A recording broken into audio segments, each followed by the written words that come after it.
The following program is a SUTV student production. The views expressed are not necessarily those of Salisbury University, the University System of Maryland, its regents, administration, officers, employees, or representatives.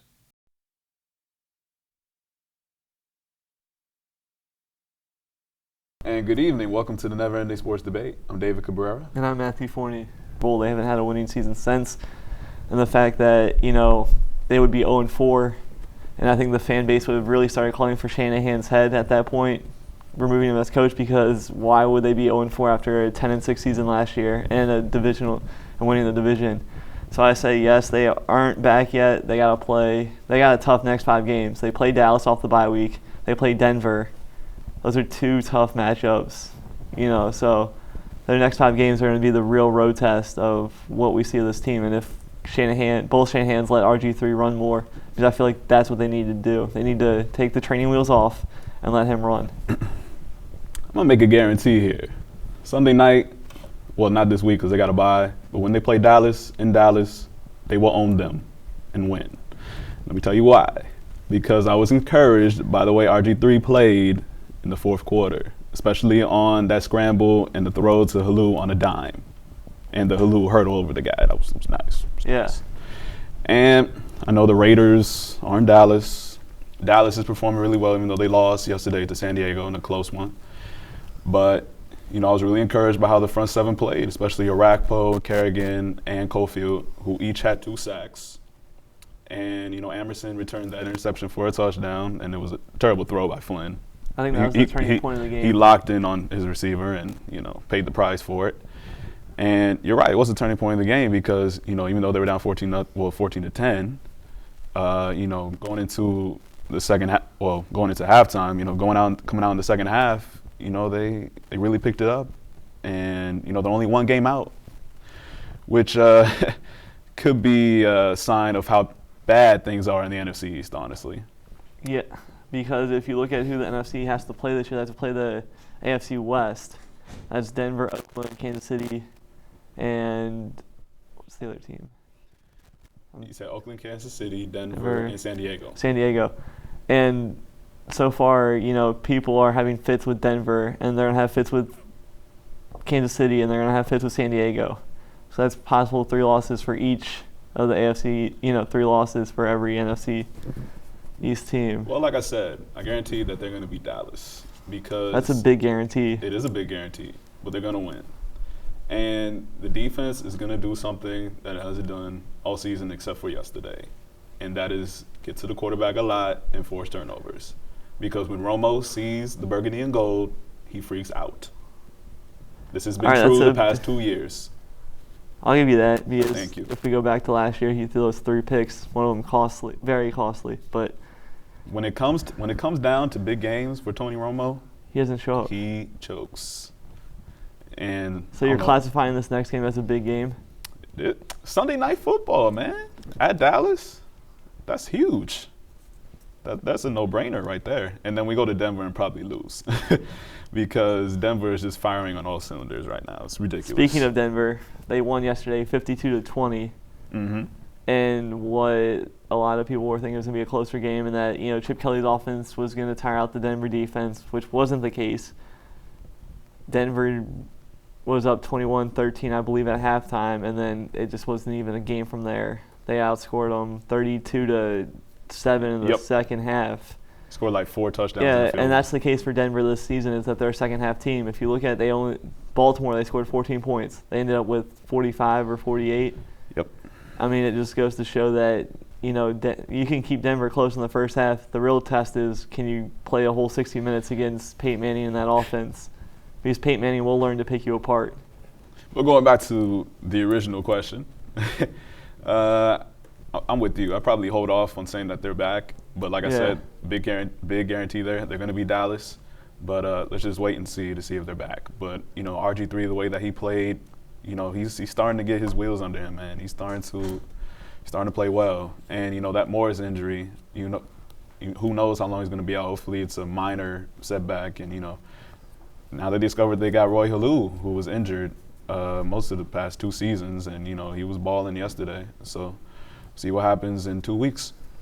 So going back to Denver, our next topic, with the utter domination of the Eagles yesterday, like Matt said, 52-20, and Peyton Manning continuing on his career best start. Matt, can any team stop the Broncos right now? I think the only team that has a realistic shot, you might not agree with me, is Tom Brady, New England, because Tom Brady knows Peyton Manning, and he knows what it takes to beat Peyton. Is that in New England or Denver? I think it's in New England. Ooh, true. So New England would have the home field advantage. It'd be, I think it's in a couple of weeks, so it's going to be colder. Peyton Manning doesn't play well in the cold. I don't know why he went to Denver in the first place, but we're not debating that. But the fact that Tom Brady has a winning record against Peyton Manning, when it comes down to it, it just, Tom has his number. Tom's been in those situations before where he knows what to do. I don't care that he has the inexperienced cast. He'll probably have Gronkowski and Amendola back. So that's two weapons that'll help. They have a solid running game. But they lost Wilford last night, though. That's huge. Yeah, that is huge. They're averaging, they were saying on ESPN today that without Wilfork, teams are averaging 5 yards a rush. With him in the lineup, they're like 3.9 or 4 yards. So it's a whole yard difference. It's a big man in the middle, man. Yeah. But I just think, I think New England's the one team that can, put that hold on and make it at least a relatively close game. I'm going to go with Kansas City, man. And I like that too. Exactly, because they've only allowed 41 games total in the first 4 games of the season. 41 points, not 41 games. 41 games. Yeah. 41 points in 4 games. And, and then you got Alex Smith, who was performing really well, and then, he's running those plays really well. Jamal Charles in the red zone, because every time I seem to turn it on a highlight or a Chiefs highlight this season, it's always a red zone touchdown pass to Jamal Charles on the same formation. And like going back to the defense, Eric Berry's, probably besides Patrick Peterson right now, one of the best young defenders out there in the league. Like he's performing really well. And, the front seven is getting after the quarterback really well. And, going back to they beat the Giants yesterday. Going back to the Giants game, even though the Giants their offensive line is a joke. Another 7-sack performance. But, in the previous 3 games, they've gotten to Tony Romo. They've just gotten to a bunch of people. And I don't know if it's, Andy Reid bringing his personality and, bringing his own guys in there. And I think Reid is the difference. I really do. Because Todd Haley wasn't doing that. Todd Haley was... Neither was Romeo Cornell. Yeah. Even though he's a defensive guy. Yeah. I think it's Andy Reid and his experience, because he had that 10-year in Philly where he was there for 14 years, went to 5 NFC championship games, only won one of them. Mm-hmm. But he has that experience where, players can be like, all right, this guy's legit compared to we're bringing in some guy off, that's never been a head coach before. Very true. We're likely to believe him or, rally behind him more than others. All right, so so you say it's going to be New England, and I say it's Kansas City because, they played them twice in the second half. The first game is at Denver, so they might not win that one. But, Denver might be sitting some players, so in the second half of the season, depending on what their record is. But you can never foretell what's going to happen in the second half. You just never can. Yeah. But I just see Kansas City being the biggest deterrent in their undefeated quest. Because right now, like I said, they're firing on all cylinders right now. Yeah. And then when Von Miller comes back, the defense, and then when Champ Bailey comes back, Champ Bailey hasn't played all season. When they come back, that defense is going to be it's going to be bad for the other teams. Very scary. Going to our last NFL topic of the day. One of the 2 winners teams in the league play next week. Let's see. We got Jacksonville playing St. Louis, and we got New York in a divisional game against Philadelphia. So, Matt, this is probably going to be an obvious answer from you, but which team do you see getting their first win next Sunday? I think the Giants have the better odds. But other than that, I don't see any team. I say it's more the question for me is who has a better chance at winning, not who necessarily is going to get the first win. Because the Eagles need to rebound after getting killed in Denver. And they're playing the Eagles. The Eagles are playing the Giants, so the Eagles are going to go confident. I think the Eagles will win, but I'm saying out of the 2 teams, I think the Giants have the better shot at winning this week. Jacksonville is probably going to push the 0-16 marker because I don't see any team on their schedule that can. They're probably, if or worse than the 2008 Lions when the Lions went 0-16. Yeah. And that team had Calvin Johnson on it. I was gonna say Yeah. they had Calvin Johnson, Yeah. and they went on 16. Yikes!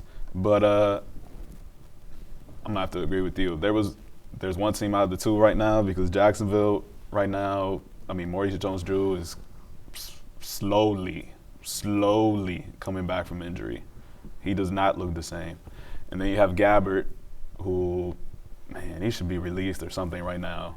I think they should give Henny a chance to play because the way he's been playing the first 4 weeks is the reason why they haven't won a game. And, on defense, they got torched yesterday. They gave 37 points by Indianapolis. Yeah, which and at home too. And that's the sad part about it. And they're gonna have like a quarter of the people show up to their games Yeah. and have games blacked out. But I would have to go with New York because it's a divisional game. Philly's a different team, obviously. But, if there was a game that they would get up for, it would probably be Philly because they just have that rivalry. I mean, going back to the game at the Meadowlands where Deshaun Jackson returned that punt return for a touchdown to clinch the division title for Philly. I mean, they just got a lot on the line because if they do not win this game, Coughlin's about to get fired because they didn't make the playoffs last year. I understand he's won the Super Bowl twice, but to have the New York Football Giants go 0-5, not win a game, even though their schedule has been tough. Granted, they played Denver and they played Kansas City and, they had a close one against Dallas. But, if they go 0-5, man, Coughlin's in trouble, man. That seat is getting hot by the day. It is. Switching gears here. The NHL starts tomorrow. The Capitals play the first game against the defending Stanley Cup champion Chicago Blackhawks. Matt, what do you expect out of the Capitals this season after, them getting destroyed 5-0 the last time we saw them in Game 7? All right. I know all the Caps Nation out there is going to hate me, but it's the same thing every year. They get, especially after that one year where 2010 when they won the President's Trophy and then they lost in the first round to Montreal. Mm-hmm. Everyone was saying that was their year to win the Stanley Cup. Well, it's been their year for the past 5-6 years to win the Stanley Cup. And I think that pretty soon, if the core group of Ovechkin, Semin, whoever else is, Matt Green, if they can't do it, they look to see kind of being rebuilt or bring in other talent because honestly, I don't see it being this year either. Like, they're going to squeak into the playoffs. They might win a round, but they won't get anything past that. All right, Matt, let me read you the teams that are in their division. So we got the Columbus Blue Jackets, New Jersey Devils, New York Islanders, Pittsburgh Penguins, Carolina Hurricanes, Philadelphia Flyers, and the New York Rangers. Now, out of all those teams, you have to agree with me on this one. The biggest challenge that they have is Pittsburgh, Philly, Rangers, Devils. Yeah. Those four. And there are 4 teams that have been to the Cup in the last since '97 when the Caps last went and lost to Detroit in a sweep. They've all been there many times before the Caps have gone back since '97. They have the experience. I still think the Caps are on the outside looking in when it's all said and done. Yeah, because even though, I kind of have a love-hate relationship with this guy. Sidney Crosby is going to be back for Pittsburgh, as well as Vinny Malkin. They're going to be better this year. And, Philly's always tough. They're the most physical team in that division. Then you got the Rangers and, New Jersey, who's kind of transitioning because Kovalchuk just retired. Yeah. So who knows how they're going to be this year. But I don't know, man. We'll see what happens with the Capitals because Ovechkin was like, this is our year. I'm feeling really good about us. But, RG3 was saying the same thing before this season. All so the did Davey rest of his Johnson. pundits and Davey Johnson as so well. he's following the Washington trend. So now I'm calling no playoff run because the last two, the Nats just went downhill. And hold on to your horses there, sir. Not saying that, the Capitals are going to make the playoffs. It's just, there's 2 or 3 teams that are going to make it very difficult for them to win a division, let alone make it to the playoffs. We'll see what happens there. Yes. And very quick transition to college football. University of Maryland sneaked into the top 25 this week. Man, number 25. We were talking about that last week. We were talking about that last week. And they have a big game this Saturday against number 8, Florida State. Matt, the game is at Florida State, so do you think that Maryland has a chance to pull off the upset? I think they do, because this is the first time in a long time that, there's been kind of like a good feel about Maryland football. And the fact that they haven't been that, over the past 5-6 years, since Regents like last 2-3 years, they've been considered a joke, like circle that W on the schedule. Maryland's a 500 team at best most of the time. And with this year, with Randy Edsall, implementing his spread offense, and P.J. Brown, coming off ACL injury, who looks fantastic, being able to run the ball, he's that dual threat, he can throw. I think they seriously have a shot. I think Florida State, this is what, everybody says on ESPN, is that it's, they're looking ahead, because pretty soon Florida State will take on Clemson in Death Valley. So I think Florida State's looking past them. So Maryland could surprise them and pull the upset, which would be nice.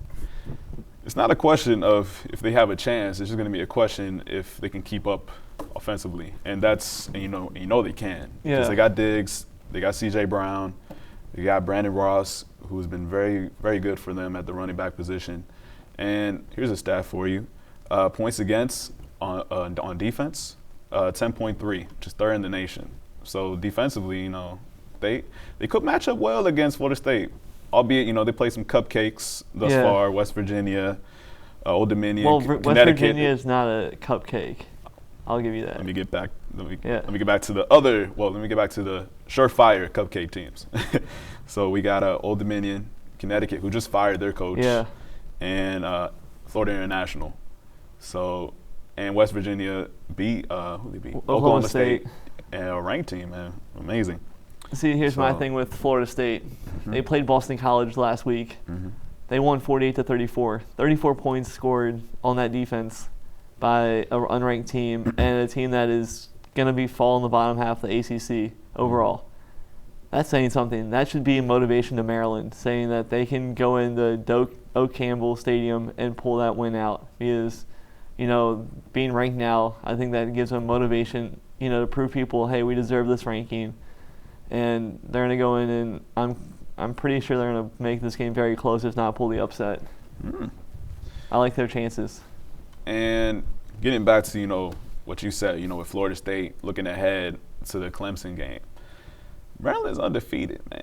There's a reason why they're in the top 25. So I would not overlook them. Even if the game is at home, you have all of the home crowd, you just have the momentum going, even though, it was a very close game, last game. And, Jamias Winston, the redshirt freshman quarterback, has performed very well.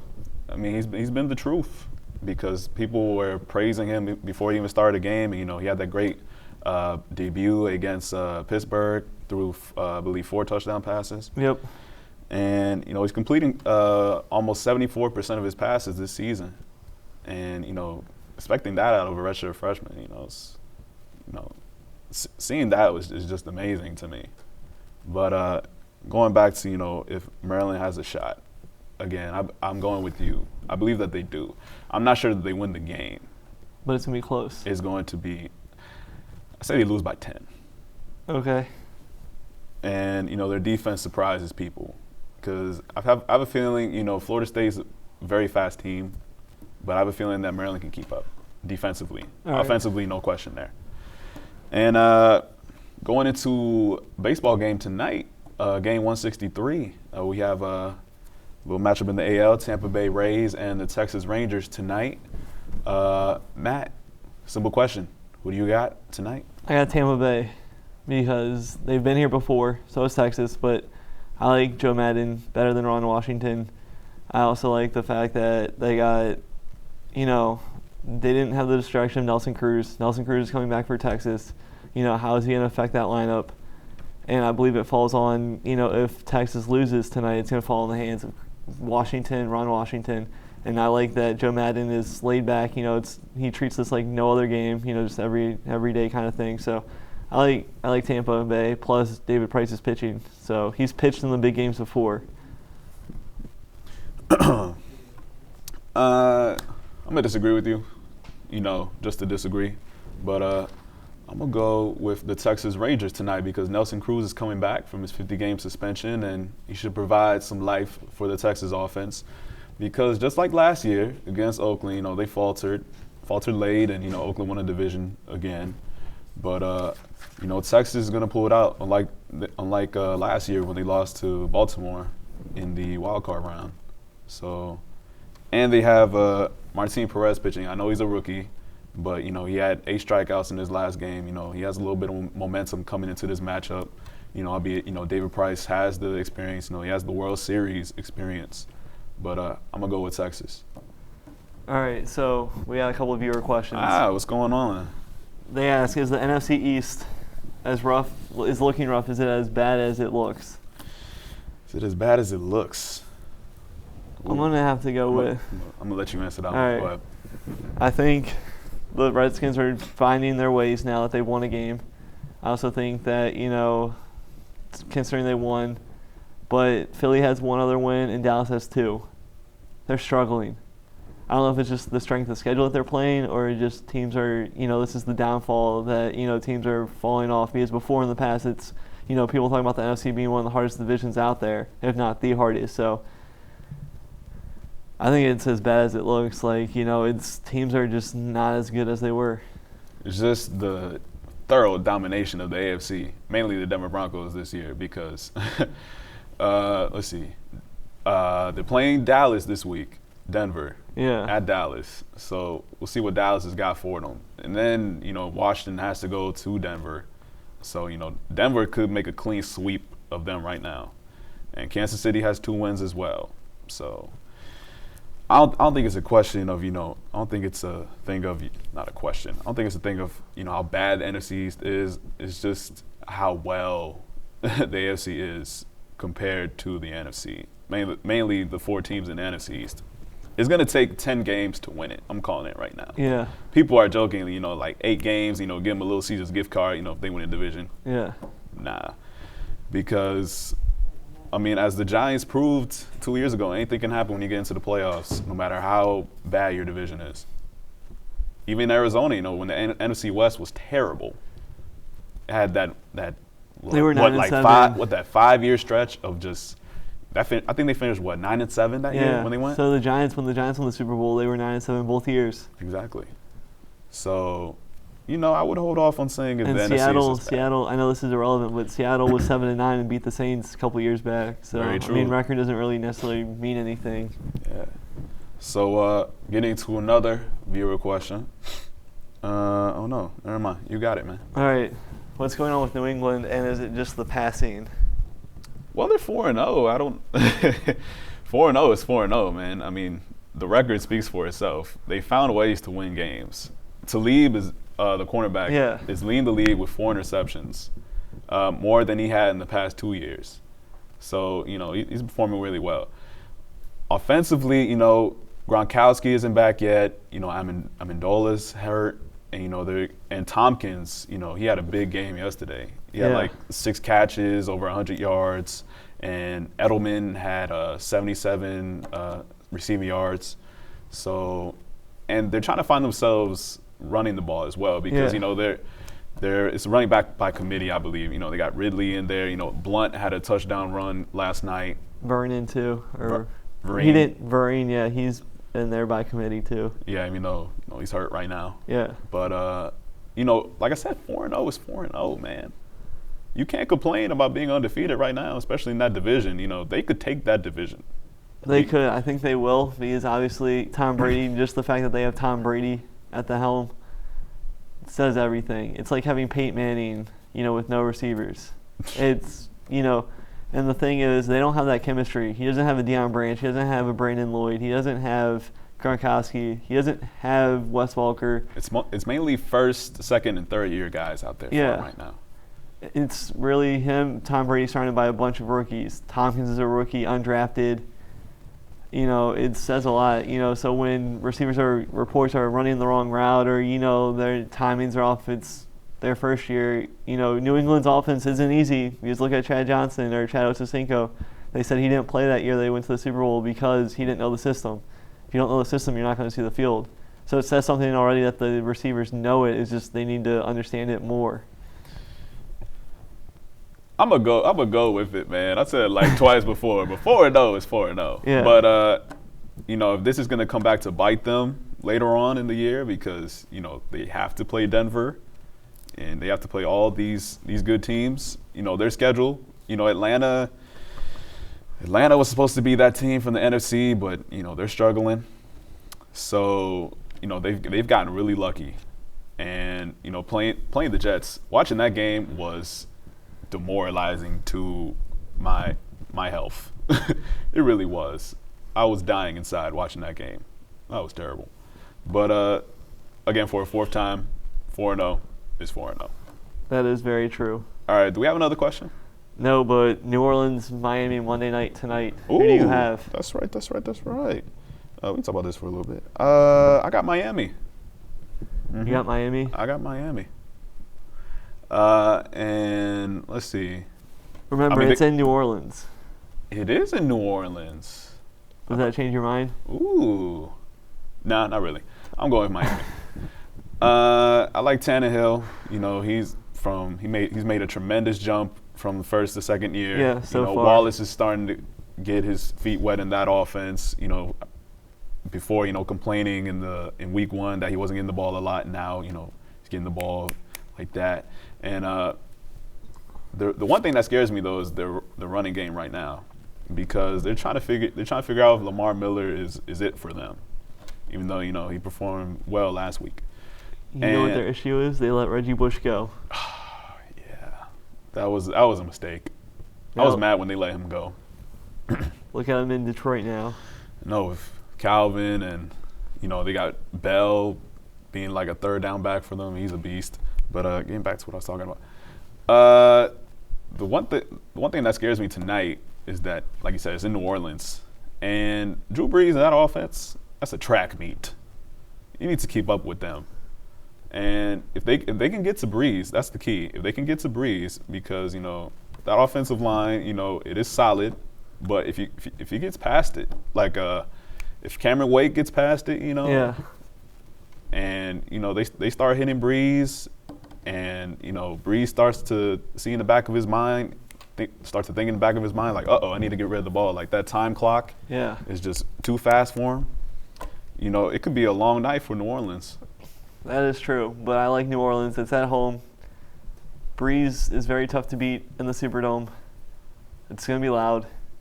I think Brees can get them on the hard count because it's going to be loud and they can't hear, so they're going to jump off sides. But that can also work against them.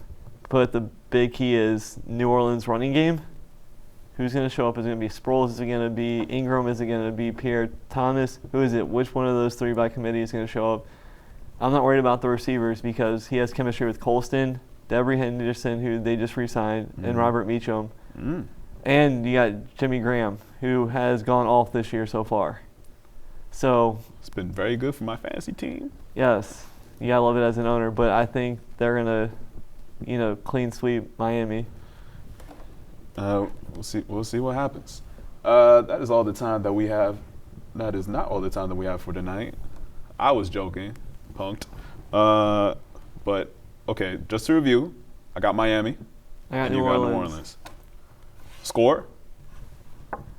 27-20, New Orleans is going to be close. I'm gonna go low ball to 2017 Miami. And that is all the time that we have for tonight. Thank you for tuning in, everybody. My name is David Cabrera. And I'm Matthew Forney. Good night, everybody.